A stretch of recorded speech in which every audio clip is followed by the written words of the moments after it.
Hey everybody, I am Samartha Vashishtha and I am a content design manager with Atlassian. And today I'm thrilled to be here at Outcome and speaking about culture and the different ingredients of culture that we can fine tune for product success and to really, create great user experiences. Uh, so I think before we talk about the ingredients of culture, let's talk a bit about culture itself. So what's culture?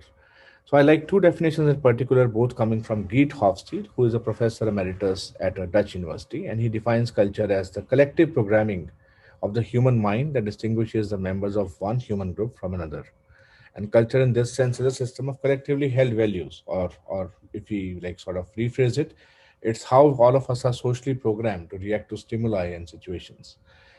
Hofstede, interestingly, will speak more of in this lightning talk, but this definition that we just discussed is more of a it's a academic definition, while he also quickly adds a pragmatic definition, which is that culture is more often a source of conflict than of synergy, and cultural differences are a nuisance at best and often a disaster, which is amply demonstrated when sometimes companies fail to figure in culture into their scheme of internationalizing and globalizing their products and end up making mistakes.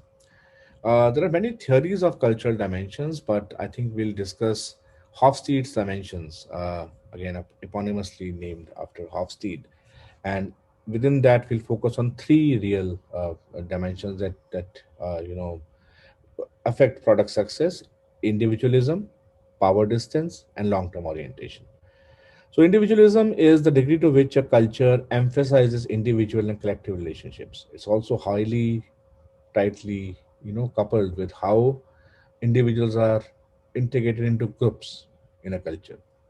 So India being a country of 1.2 billion people, we are very tightly integrated into groups. So we are a collectivist society rather than an individualistic society.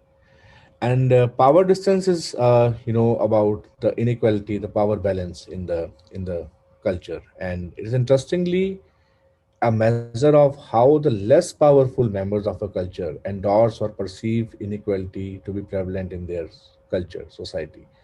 So it's more about how inequality is perceived and endorsed and accepted by the commoners in a culture rather than leaders. And thirdly, long-term orientation is how a culture values future rewards over instant gratification. So how it fosters and encourages traits like perseverance and thrift that maximize future rewards. So short-term oriented cultures are more focused on the now, and they have a great focus on tradition and how things are currently the current social obligations, while long-term oriented cultures can be more progressive and future-looking, focus on future rewards. Let's quickly look at some dimension values for three, cultures: Australia, India, and the US. What jumps out to me from this visual is that both US and Australia have low power distance. So there's a relative equality or perception of equality in the in the culture, while India has a high power distance, and both US and Australia have a high individualism score, which means they are, they focus more on individuals than groups at times. And India has a low individuals IDV score, which means that we focus or we tend to focus on uh, groups, on the collectivist nature of our society. So that is, those are some interesting insights from this visual that you can, take away. Uh, let's move forward for a bit. So this is a little map of individualistic versus collectivist cultures. So you'll see India is like pink, but not all that pink. The US and Canada are very individualistic in their nature. China is a collectivist culture. Australia is individualistic. South Africa is a bit on the individualism side, and therefore you can like sort of do a quick comparison across the world here. How does this translate to product experience, to web experience, to design? So in many ways, right? So while searching for corporate information, users from individualistic societies tend to be more interested in the individual, the personal achievers of a company, while members of collectivist cultures focus more on group milestones. So here are two snapshots from Adobe from the US and India, and you can see this particular dimension in at play. So the US website focuses more on the individual, while the Indian website focuses on how groups are performing and norming together.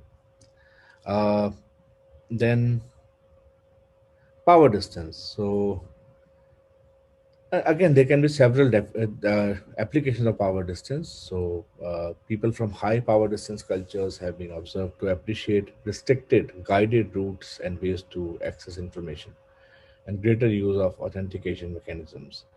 On the other hand, users from LPD cultures, low power distance cultures, demonstrate a preference for multiple information paths, a lot of choice, and freedom in the way they can do things. This parameter also affects how error messages and instructional content can be structured for LPD and HPD cultures. Uh, and while users in LPD cultures like to see influential people and leaders featured on websites, users in HPD cultures tend to prefer to see normal people engaged in day to day activities. This may also reflect in the fonts, colors, sounds, logos, and other elements on a website. So I have two snapshots again here. One from the Siemens website in the Netherlands, which shows a leaf, its veins, and all the intricate details. So very inward looking, inward looking sort of you know uh, you know illustration that demonstrates low power distance, while the one for Malaysia is uh, more aspirational. It's about where people want to be. That so so much so that it sort of uh, acknowledges that people feel there's a certain inequality in the culture, and they're aspiring to overcome that. So that's why the snapshots vary so much between the two cultures. Netherlands, which has a low PDI of 40, and Malaysia, which has a high PDI of 90. Long-term orientation. This was a very stark example that I saw, and it was interesting. We see snapshots of two builders, one from Pakistan, which has an altitude closer to zero. I don't say it, Hofstede says it, and the other India, which has an altitude closer to 60. And the effect of Hofstede's parameter on the visual imagery of these websites is evident. The first website focuses on a single project, while the second one depicts a city level long term view. The very copy Mumbai means opportunities is so dreamy, it's so future looking. An interesting application of the LTO dimension is in designing the contact us pages for corporate websites. Even a single web form could be okay for cultures, users from low LTO cultures, because you know one to many communication is still prevalent there a lot, while long distance communication is the dominant mode of communication in such societies which have low LTO cultures.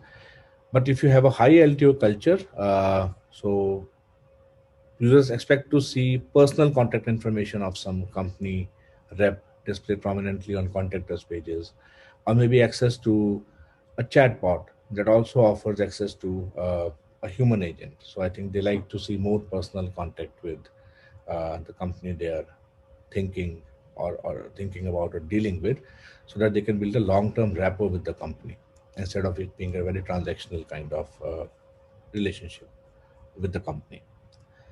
So those are three like sort of interesting dimensions from Hofstede. There's also something called Hall's time orientations, which is a theory given by Edward T. Hall, which differentiates monochronic single tasking and polychronic multitasking cultures. So, and this can have profound applications on notification design. So, where how many notifications you should send to people on mobiles, communication strategy, and how you sequence information. So, the monochronic cultures really are single tasking cultures, where you have people giving undivided attention to a certain task. And Germany, US, UK, and some East Asian countries are known to be monochronic in nature. While polychronic cultures are inherently multitasking, people are okay with interruptions. France, Arab world, and India to some extent is polychronic. An interesting example I have here is when you go to a doctor in India, right? Typically, they are okay with interruptions even while they are attending to you, even while you've paid for their undivided time. So they'll take a call from the OT, they'll probably talk to a colleague about a case, or generally not sort of, be away from their phone while they're talking to you.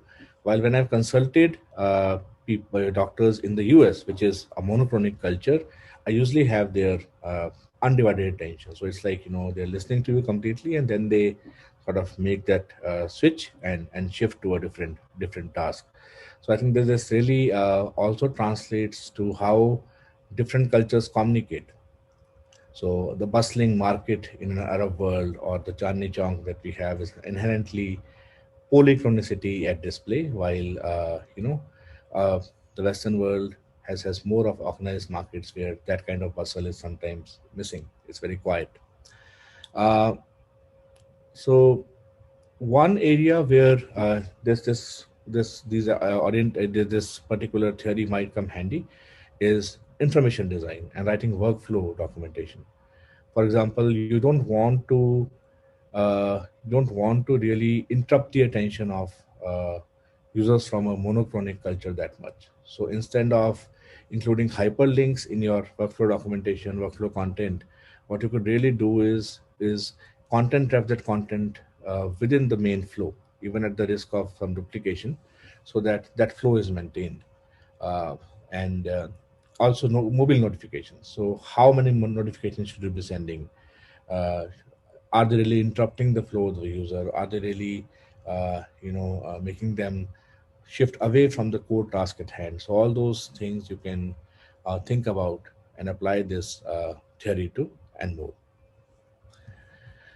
Okay, so that was the lightning talk, very quick one. And this is a huge topic, and we've just not even touched the tip of the iceberg. So feel free to reach out to me if you have questions. Please ask them now, or just reach out to me on Twitter, on LinkedIn. Here are my coordinates.